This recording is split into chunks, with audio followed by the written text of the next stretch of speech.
All right. So right now, though, we have Carla Parris on the line, and Carla, of course, many people know Carla because she's doing great work as an entity in the areas of entertainment and sports as a lawyer. Today, we will focus on the economic impact of COVID-19 on the tourism and entertainment sectors, the ongoing business of Carnival, and Visit Trinidad and Tobago Stay at Home Level Up campaign. Let me get that right. Visit Trinidad's hashtag Stay Home and Level Up campaign. I think I've got that right. Good morning, Carla. Hi, Lisa. Morning. Good morning. Good Carrie's morning. here with me Good as morning, well. Carla. All right. I don't know if Carla is hearing us. Are you hearing us, Carla? Yes, I'm hearing you clearly. Wonderful. Okay, that's great. So we were speaking about the economic impact of COVID-19 on the entertainment and creative industries, tourism as well. From your standpoint and with your expertise, how would you describe the current impact of it? Well, I mean, the impact, it's been astronomical. As you know, there've been canceled carnivals, canceled events, live events, gigs, throughout, not just in Trinidad and Tobago, but throughout the Caribbean and the world. So that's had a huge impact on persons in this industry, from the performing artists, photographers, fashion designers, event producers, you name it. Yeah. So that's the whole point of this. And Lisa, you got it right. Stay home and level up.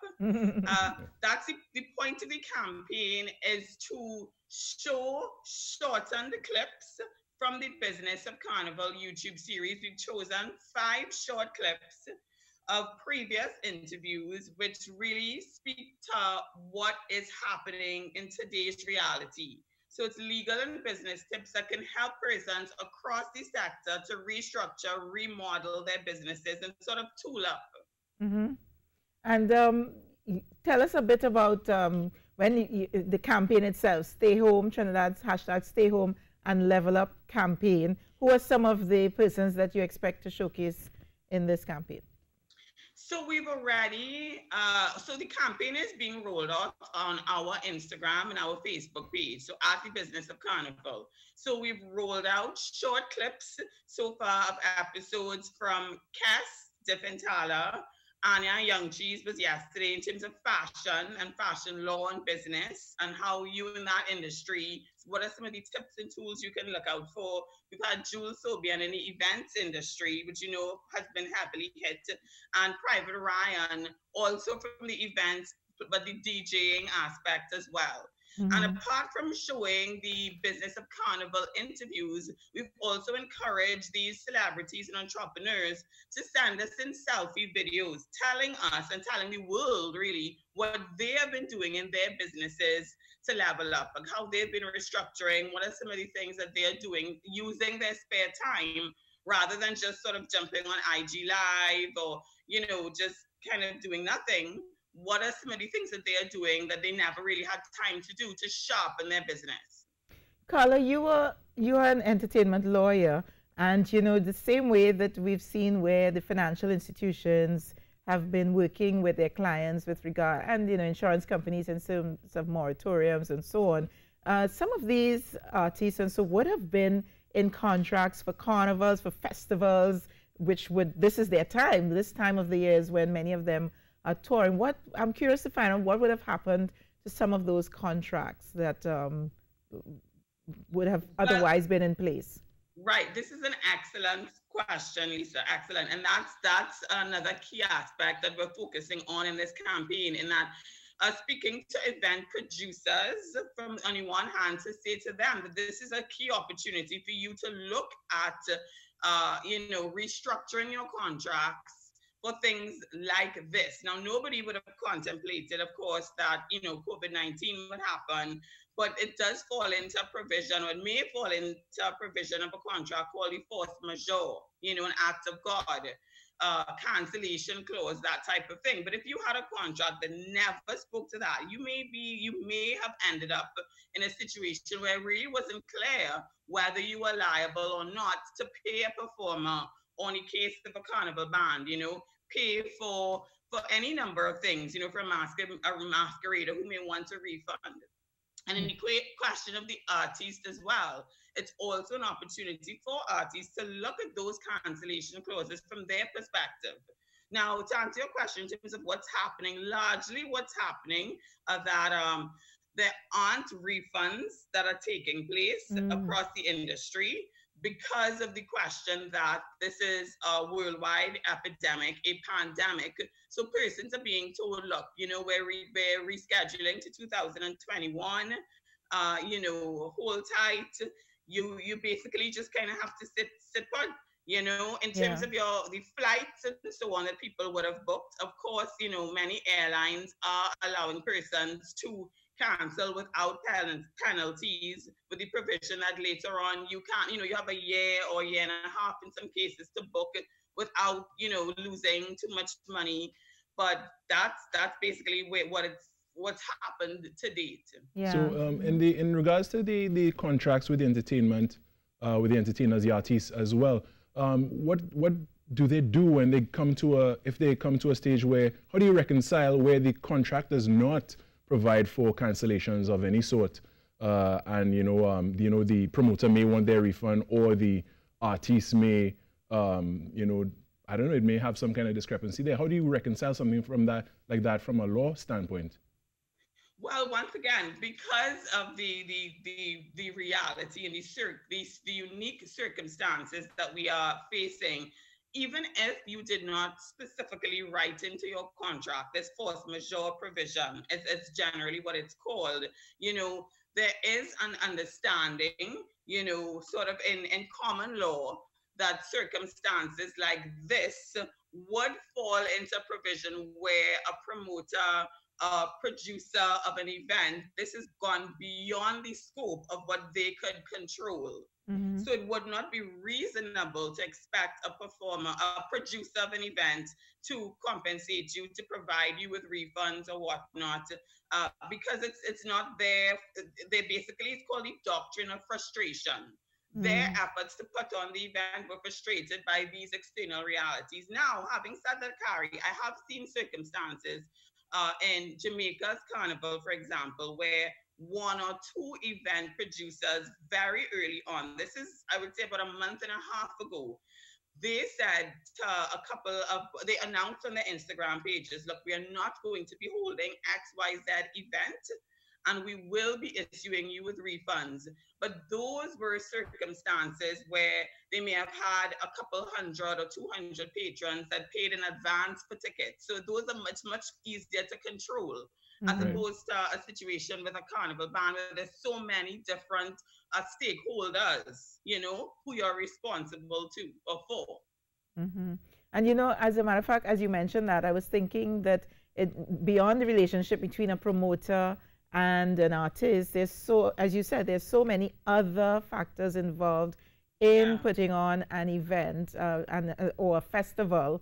What about those other relationships now? Have you had any information with regard to how that is being treated?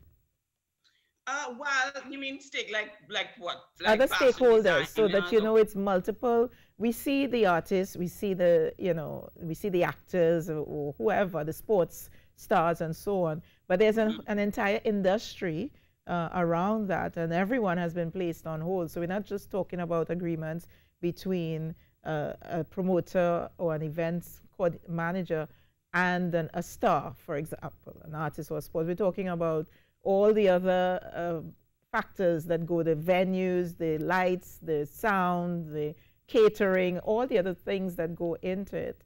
What's happening in that world? Well, that's the point, Lisa. Not a whole lot. But in terms of the legal aspects, because everybody's grounded right now. Right. And we're hearing about airlines and what airlines and hotels, or because some hotels you can't get onto. But, we're hearing about that because that's in the media. But there are other relationships that exist that we're not hearing about.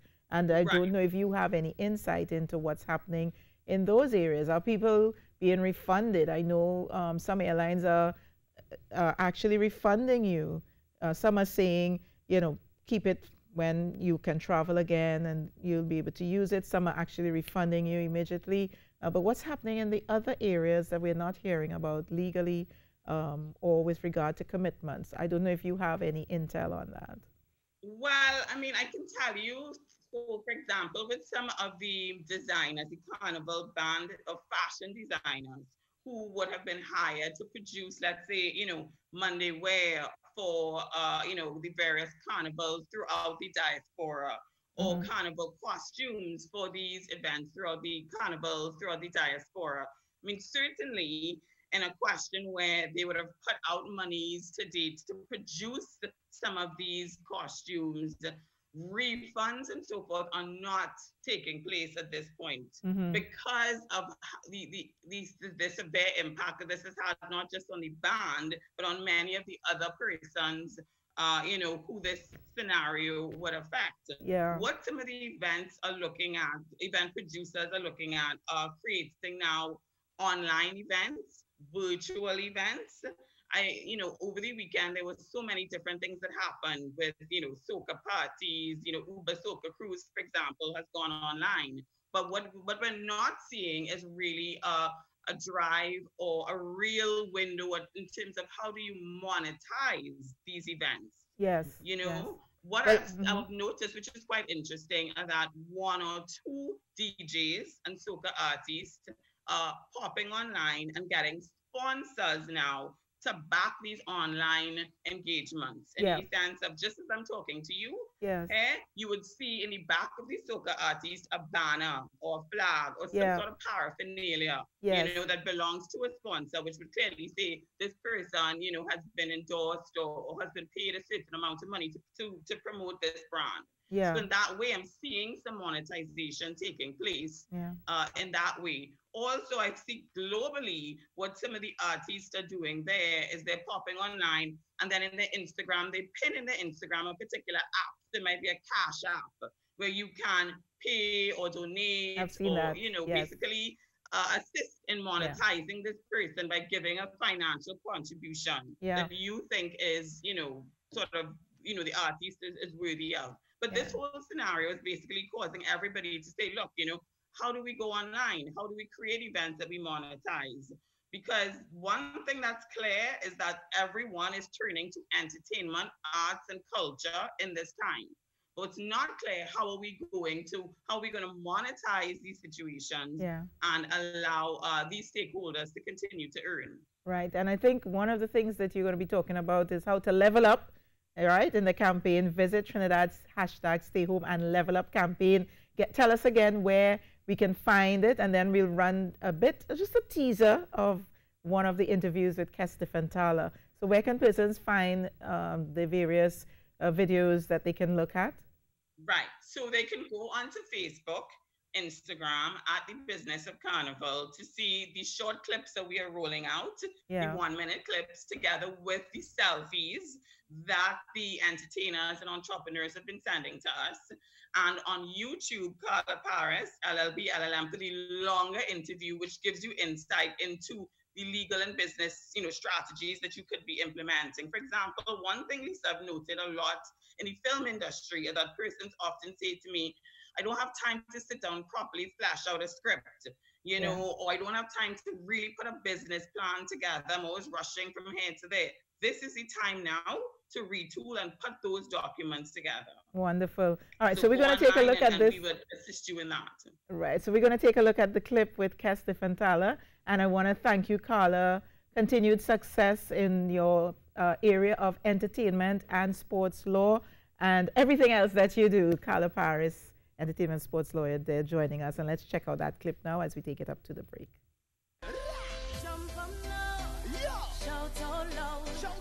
If we are to grow as a region, and if our carnival product is to be sustainable, beyond artists performing at events and traveling around the world and so forth, I think that linkage in terms of business is important. So things like creating songs that can be played, for example, on films in Africa, films in Europe. We just need to make good music, and we need to work on the platforms of getting the music heard. So if a music publisher wants to get Caribbean music, they should have a site, they should have a place where you feature music from artists, dedicated to featuring music from artists who don't have a platform. And these music publishers could say, wow, I love this. And their legals are already set up because the the platform as well provides that information and helps them make and connect those dots outside.